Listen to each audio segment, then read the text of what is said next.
अस्सलामुअलैकुम। उम्मीद है कि आप सब खैरियत से होंगे। मुझसे काफ़ी लोग ये सवाल करते हैं कि क्या परियां मौजूद होती हैं? अगर होती हैं तो उनको ताबे किया जा सकता है? इसका जवाब है कि जी हाँ, परियां भी मौजूद होती हैं और उनको ताबे भी किया जा सकता है। और ताबे करने के बाद आप उनसे हर काम ले सकते हैं, जैसे कि दुश्मन का सत्यानाश करना जो कि आपको या किसी को तंग कर रहा हो। इसके अलावा महबूब को ताबे करना, रूठा हुआ महबूब मनाना, उसके दिल में अपनी या किसी की मोहब्बत डालना। इसी तरह आप उनसे हजारों काम करवा सकते हैं, बस वो दो काम नहीं कर सकते, किसी मरे हुए शख्स को जिंदा करना या जिंदा शख्स को मारना, वो भी सिवाय अल्लाह की मदद के। और अल्लाह चाहे किसी भी मुर्दा को जिंदा कर सकता है और जिंदा शख्स को मुर्दा बना सकता है, इसमें कोई शक नहीं। आपकी इल्म में ये बात जरूर होगी कि जिन्नात आग के बने हैं, इंसान मट्टी के और फरिश्ते नूर से। आज मैं आपको एक हैरानकुन बात बताता हूं जो शायद आपके इल्म में ना हो।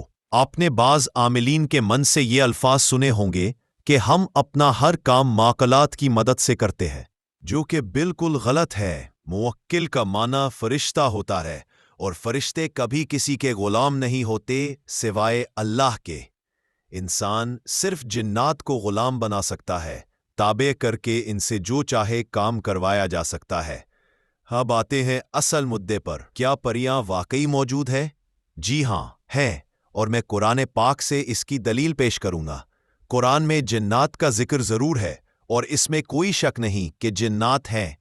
आप सोच रहे होंगे कि परी तो कुरान में नहीं आया, तो मैं वाज़े करता हूं कि आलम जिन्नात में बाज़ खूबसूरत जिन या जिन्नियाँ होती है जिन्हें अवामी ज़बान में परियां कहा जाता है।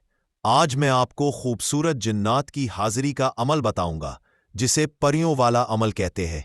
ये अमल मर्द और औरत दोनों ही कर सकते हैं और किसी खास दिन या वक्त का पाबंद नहीं।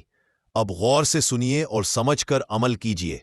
सबसे पहले आपने अल्लाह का नाम जो आपकी स्क्रीन पर दिखाया गया ज़बानी याद कर लेना है। ये अल जब्बार है वक्फ के साथ।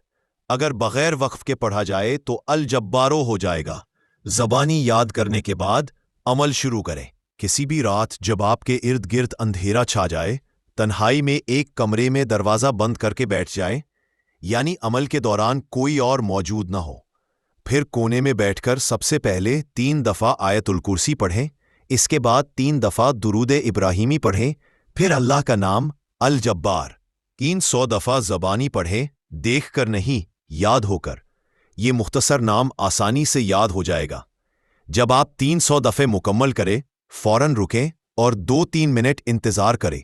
इंशाअल्लाह इसी दौरान खूबसूरत जिन या परी हाजिर हो जाएगी। इसके बाद आप जो भी सवाल करें, इसका दुरुस्त जवाब दीजिए, कोई गलत बात ना बोले। आपको डरने की जरूरत नहीं, क्योंकि वो इस वक्त आपका गुलाम होगा जो कि आपको नहीं डरेगा। आप इससे कोई निशानी तलब कर सकते हैं, वो इसका नाम या तरीका खुद बताएगी। अगली बार जब आप इसे हाजिर करना चाहें, आप इसी तरीके से करेंगे। जब वो पहली दफ़ा आकर फिर चली जाए, फौरन 3 दफ़ा दुरूद इब्राहिम पढ़ें और इख्तिताम में 3 दफ़ा आयतुल कुर्सी ज़रूर पढ़ें। अल्लाह ताला आपको इस अमल में कामयाब करे। मिलते हैं दोस्तों अगली वीडियो में किसी नए अमल के साथ।